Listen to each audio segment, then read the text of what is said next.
Hello students. कल management की first class में आपने मैनेजमेंट की कुछ टर्म्स और कुछ डेफिनेशंस के बारे में पढ़ा था और उसमें आपको काफ़ी समझ में आया होगा। आई होप दैट आगे हम इसमें कंटिन्यू कर रहे हैं कैरेक्टरिस्टिक्स ऑफ मैनेजमेंट के बारे में, क्योंकि आपका डेफिनेशन के बाद जो सिलेबस में टॉपिक है वो कैरेक्टरिस्टिक्स का ही है।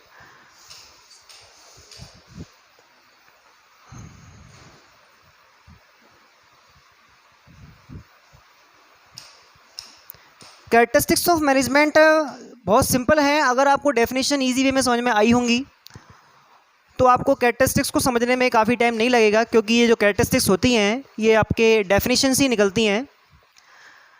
तो सबसे जो इम्पोर्टेंट जो कुछ मेनली आपके बार बार एग्जाम्स में पूछी जाती हैं, उन कैरेक्टरिस्टिक्स में सबसे जो इम्पोर्टेंट है उनमें है ऑब्जेक्टिव ओरिएंटेड एक्टिविटी, उद्देश्य केंद्रित क्रिया। ये जो आपका मैनेजमेंट है ये ऑब्जेक्ट को ओरिएंट करता है, मतलब इसका मेन फोकस होता है जिस इंस्टीट्यूट के अंदर, जिस कंपनी के अंदर, जिस बिजनेस फर्म के अंदर जो आपका ये मैनेजमेंट किया जा रहा है उसके जो प्री डिटरमाइंड ऑब्जेक्टिव्स हैं उनको अचीव करना। भाई सीधी सी बात है कि जो मैनेजमेंट होता है वो काम करता है किसके लिए? जो आपका इंस्टीट्यूट है उसके ऑब्जेक्टिव्स को पूरा करने के लिए। तो इसको अगर हम कहें कि इसका फोकस किस पे है, पूरी मैनेजरियल प्रोसेस का फोकस किस पे है, तो वो फोकस होता है किस पर? ऑब्जेक्टिव्स पर। ऑब्जेक्टिव क्या होते हैं? ऑब्जेक्टिव जो होते हैं वो रिजल्ट्स, वो ऐसे परिणाम, ऐसे रिजल्ट्स जिन्हें कोई इंस्टीट्यूट, कोई बिजनेस फर्म, कोई कंपनी, कोई स्कूल, कोई पॉलिटिकल पार्टी, जैसा भी कोई आपका ऑर्गेनाइजेशन है उसके अंदर उनको अचीव करने के लिए एफर्ट्स किए जा रहे हैं। उन रिजल्ट्स को, उन परिणामों को हम ऑब्जेक्टिव बोलते हैं, उद्देश्य बोलते हैं। ठीक है। तो जो भी आपका ग्रुप होगा, जो भी आपका इंस्टीट्यूट होगा, वो कोई ना कोई ऑब्जेक्टिव डिसाइड करके ही मैनेजमेंट प्रोसेस करेगा। एक स्कॉलर हैं, स्कॉलर का नाम है क्रीटनर। वो क्रीटनर ने इस कैरेक्टरिस्टिक्स के इम्पोर्टेंस को बताने के लिए कोटेशन दिया है कि अगर मान लो आपका मैनेजमेंट बिना ऑब्जेक्ट का है तो वो एक ऐसी जर्नी के जैसा होगा, एक ऐसी यात्रा के जैसा होगा जिसका कोई डेस्टिनेशन ही नहीं है, जिसका कोई गंतव्य स्थल ही नहीं है। भाई सीधी सी बात है, आप कहीं ट्रैवल कर रहे हो, आपको पता ही नहीं है कहाँ जाना है, तो ऐसी कंडीशन में आपको आपकी जो जर्नी है वो सब कैसी रहेगी? यूजलेस रहेगी, उसका कोई मीन नहीं निकलेगा। तो उसीलिए अपन को सबसे पहले क्या करना पड़ता है? ऑब्जेक्टिव डिसाइड करने होते हैं और उस ऑब्जेक्टिव को ध्यान में रखकर ही आपकी पूरी मैनेजमेंट प्रोसेस चलती है। यहाँ तक आपको समझ में आया होगा।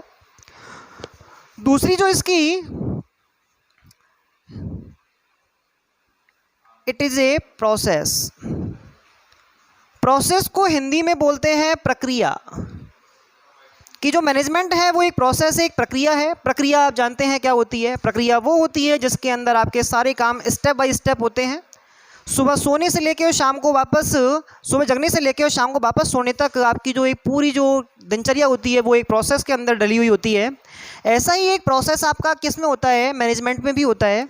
मैंने आपको कुछ कल फंक्शंस के बारे में बताया था। ये आपके मैनेजरियल फंक्शंस हैं।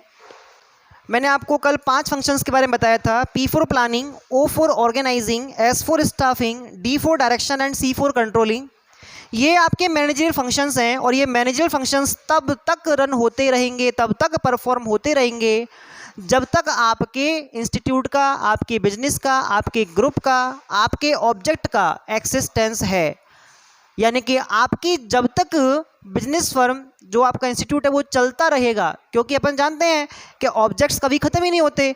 आज मैंने सोचा कि मुझे 12th पास करनी है, तो 12th पास करने के बाद मैं घर थोड़ी बैठूंगा, मुझे नेक्स्ट लेवल के लिए क्या करना पड़ेगा? ऑब्जेक्ट डिसाइड करने पड़ेंगे और उसी ऑब्जेक्ट को अचीव करने के लिए मैं वापस इस प्रोसेस को कंटिन्यू कर दूंगा। तो समझ में आ रहा है आपको, ये कंटिन्यूस प्रोसेस है।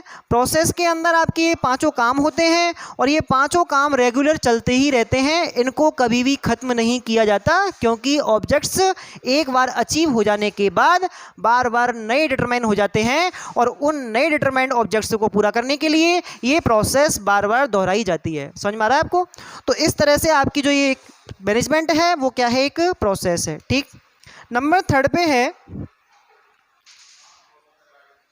it is the process to getting things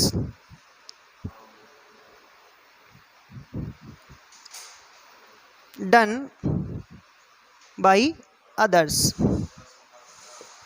मतलब इस प्रोसेस में क्या होता है कि जो मैनेजर्स होते हैं वो अपने कामों को दूसरे लोगों से करवाते हैं। अब क्वेश्चन ये है कि अगर वो दूसरे लोगों से काम करवाएंगे तो फिर उनको इतना बढ़िया सैलरी और इतनी सारी फैसिलिटी कंपनी क्यों दे रही है।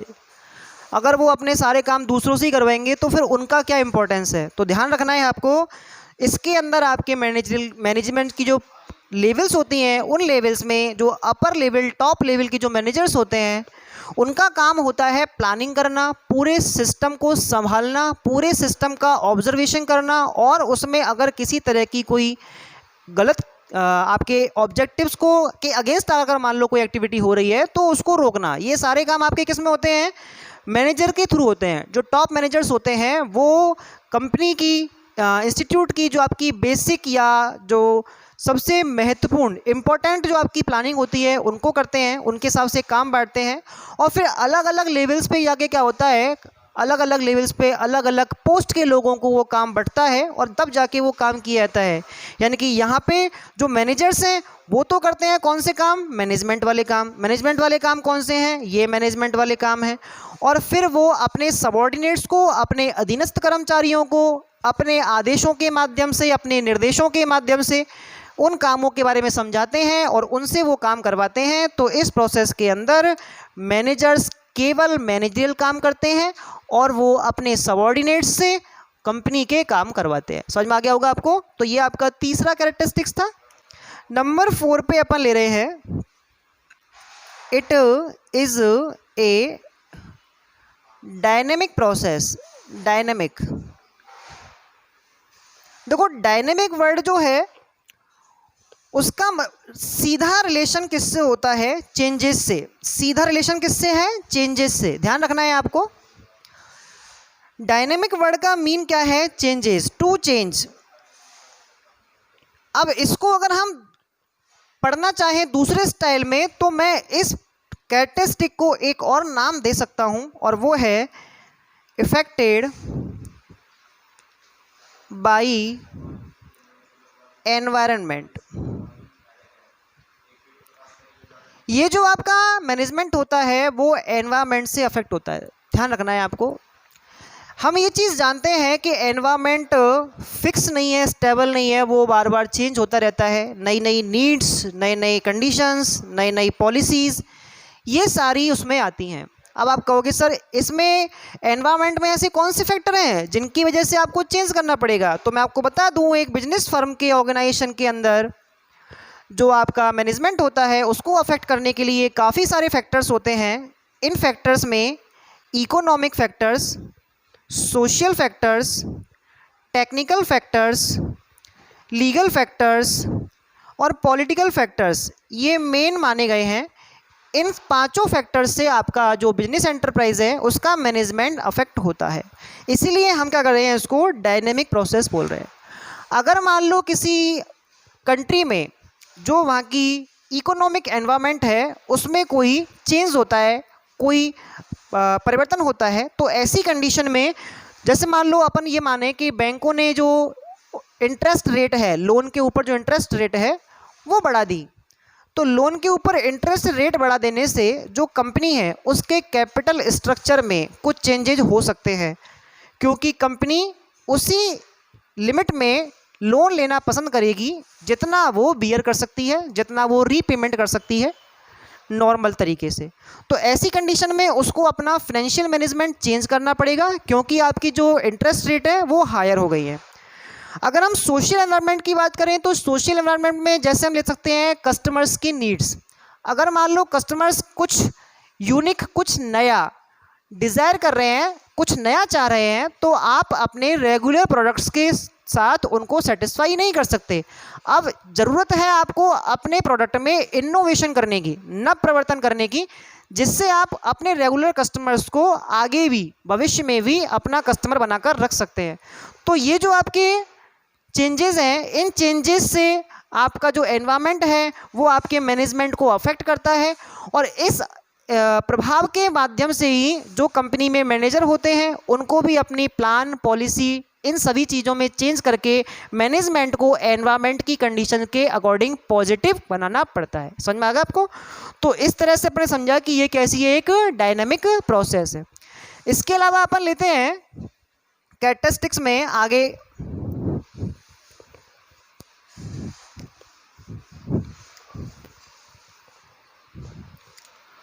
नंबर 4 आगे है कि management is an intangible force. Intangible force, intangible force को बोलते हैं अदृश्य शक्ति। यस, हम लोग मैनेजमेंट को देख नहीं सकते, सीधी सी बात है। आप कभी नहीं कह सकते कि हमारे घर में मैनेजमेंट अच्छा है। अच्छा है तो वो कहाँ है? दिखता नहीं है ना आपको। ऐसे ही एक कंपनी के अंदर, एक फर्म के अंदर, एक बिजनेस के अंदर आप मैनेजमेंट को देख नहीं सकते, छू नहीं सकते, लेकिन इसके होने का, इसकी प्रेजेंस का पता चल जाता है कि हाँ हमारे यहाँ पे गुड मैनेजमेंट है। अब ये गुड मैनेजमेंट पता कैसे चलेगा? तो गुड मैनेजमेंट का पता कैसे चलता है कि फर्स्ट ऑफ ऑल जो आपकी कंपनी के ऑब्जेक्टिव्स हैं, उद्देश्य हैं, वो आपके कंप्लीटली अचीव हो रहे हैं, पूरे हो रहे हैं। अगर वो पूरे हो रहे हैं तो आपका गुड मैनेजमेंट है और आपकी कंपनी में मैनेजमेंट प्रेजेंट है। ठीक है। और अगर मान लो आपके जो एम्प्लॉयज़ हैं, एम्प्लॉयज़ सेटिस्फाई हैं, हैप्पी हैं, और उनको काम करना, आपके साथ, आपके ग्रुप में जुड़ना, आपकी टीम में रहना अच्छा लगता है, तो हम ये मानेंगे कि आपके यहाँ पे गुड मैनेजमेंट प्रेजेंट है। तो अगर अपन ये माने कि ये इंटेंजिबल फोर्स है तो ये सही बात है, क्योंकि मैनेजमेंट को अपन टच नहीं कर सकते, अपन देख नहीं सकते, लेकिन इसकी प्रेजेंस का पता चलता है कैसे? अगर आपकी कंपनी में ऑब्जेक्टिव्स ढंग से पूरे हो रहे हैं, आप उनको अचीव कर पा रहे हो, तो आपका जो मैनेजमेंट है वो गुड मैनेजमेंट आपकी कंपनी में प्रेजेंट है। और अगर मान लो आपके एम्प्लॉयज़ हैप्पी हैं, सेटिस्फाई हैं, आपकी कंपनी में काम करने के लिए वो चाहते हैं, तो ऐसी कंडीशन में भी आप मानेंगे कि आपका जो मैनेजमेंट है वो इसके अंदर प्रेजेंट है। समझ में आ गया आपको? इसके अलावा अगर अपन नेक्स्ट कैरेक्टरिस्टिक की बात करें नंबर 5 पे, तो मैनेजमेंट को बोलते हैं एक क्रिएटिव एक्टिविटी। क्रिएटिव, अब क्वेश्चन ये है कि अगर मान लो हम इसको क्रिएटिव एक्टिविटी बोल रहे हैं तो इससे किस चीज़ का क्रिएशन हो रहा है? भाई क्रिएटिव एक्टिविटी वही तो होगी जिससे कुछ बनेगा, कुछ निकल के आएगा। तो यहाँ पर जो क्रिएशन हो रहा है वो हो रहा है किसका? प्रोडक्टिविटी का। हम हमेशा ये सोचते हैं कि जितना हमने इन्वेस्ट किया है, जितना हम एफर्ट्स कर रहे हैं, उससे ज़्यादा गेन करें। और ये जो गेनिंग है ये डिपेंड करती है हमारे किस पर? मैनेजमेंट पर, कि हम मैनेजमेंट किस टाइप का कर रहे हैं। कई बार हमने देखा होगा बड़ी बड़ी सिटीज़ में बड़े बड़े रेस्टोरेंट्स होते हैं, और उन रेस्टोरेंट्स में ढेर सारे आपको कस्टमर्स देखने को मिलते हैं, लेकिन एक साइड में एक ठेले वाले ने क्या किया हुआ है, छोटा सा चाट सेंटर खोला हुआ है, और वो क्या करता है, रेस्टोरेंट वाले से ज़्यादा प्रॉफिटेबिलिटी की रेट लेके चल रहा है। उसके पीछे लॉजिक क्या है? लॉजिक ये है कि इसका मैनेजमेंट इससे कहीं बेटर है, क्योंकि इसकी ऑपरेटिंग कॉस्ट ज़्यादा है, क्योंकि ये क्रेडिट माल भी सप्लाई करते हैं, क्योंकि इनका वेस्टेज भी ज़्यादा होता है। लेकिन ये बंदा एक फ़िक्स क्वांटिटी में माल बनाता है और उसको बेच के निकल जाता है। तो इसका जो ऑपरेटिंग कॉस्ट है वो कैसा है? कम। तो इसने बेटर मैनेजमेंट किया है, तो बेटर मैनेजमेंट करने से क्या हुआ, इसकी जो प्रोडक्टिविटी है वो कैसी हो गई? हाई हो गई। और वैसे भी प्रोडक्टिविटी का मतलब क्या होता है? प्रोडक्टिविटी का मतलब होता है maximum production in minimum cost. अगर मान लो आप अपने एक्सपेंसेस को, अपनी कॉस्ट को कम रखकर मैक्स टू मैक्स प्रोडक्शन, ज़्यादा से ज़्यादा उत्पादन कर लेते हैं, तो आप ये समझेंगे कि आपकी प्रोडक्टिविटी कैसी है, अच्छी है। प्रोडक्टिविटी क्रिएशन के बाद अगली अपन की जो कैरेक्टरिस्टिक है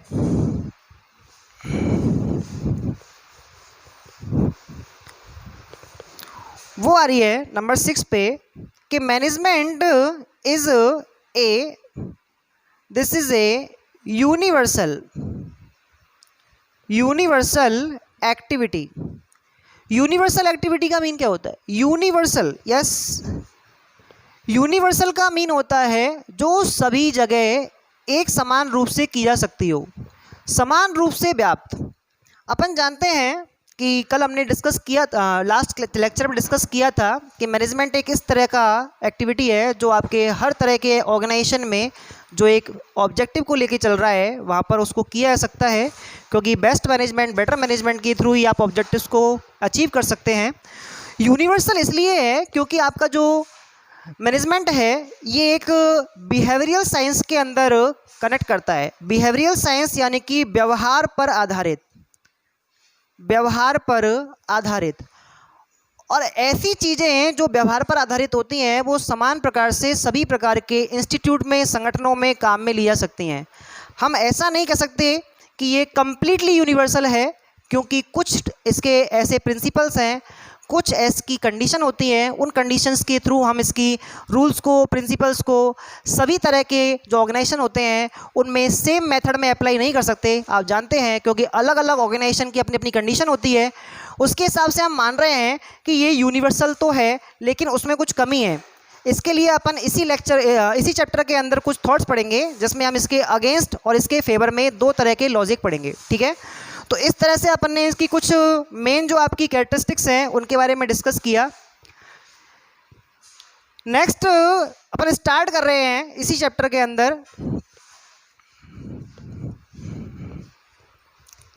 फंक्शंस ऑफ मैनेजमेंट।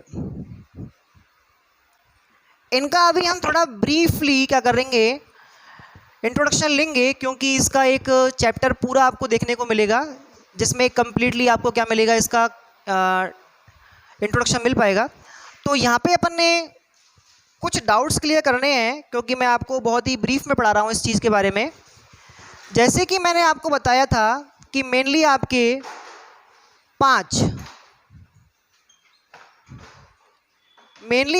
पांच क्या हैं, फंक्शंस हैं, जिसमें हमने इन सभी के बारे में थोड़ा थोड़ा समझा भी था, और मैंने अभी आपको पढ़ाया था कि इन्हीं पांचों कामों से क्या बन रहा है, आपका मैनेजमेंट का प्रोसेस बन रहा है, ठीक है। देखो, प्लानिंग क्या होती है? Planning is the main part of management, क्योंकि अगर आप किसी चीज़ के बारे में प्लानिंग नहीं कर सकते तो फिर उसको परफॉर्म करने का कोई इम्पोर्टेंस नहीं है, कोई मैटर नहीं है उसको। मतलब इससे क्या होगा, प्लानिंग करने से आपको अपने प्लानिंग के अंदर ऑब्जेक्टिव्स को डिसाइड करना है, क्योंकि अपन जानते हैं कि ऑब्जेक्टिव्स जो होते हैं वो भी काम को करने से पहले ही डिसाइड होते हैं। अब आप सोचोगे सर प्लानिंग को डिफाइन कैसे करें?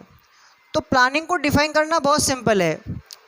प्लानिंग हमेशा होती है प्रेजेंट में, और इसका एग्जीक्यूशन होता है हमेशा फ्यूचर में। कहाँ होता है इसका? फ्यूचर में।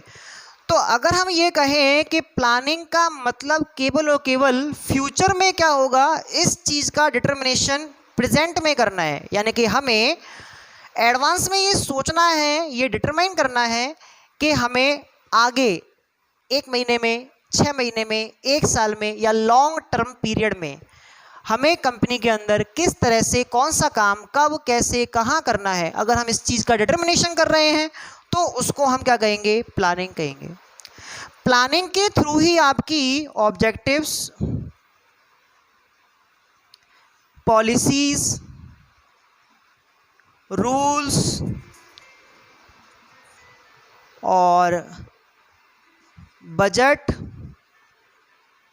प्रोग्राम, इसके अलावा मेथड्स, इसके अलावा स्टैंडर्ड्स, ये सारी चीज़ें जो होती हैं ये काम को करने से पहले डिसाइड होती हैं। तो ये सारे आपके क्या हैं? प्लानिंग के पार्ट हैं। एक कंपनी ऑब्जेक्टिव्स काम को करने से पहले डिसाइड करेगी, फिर उनको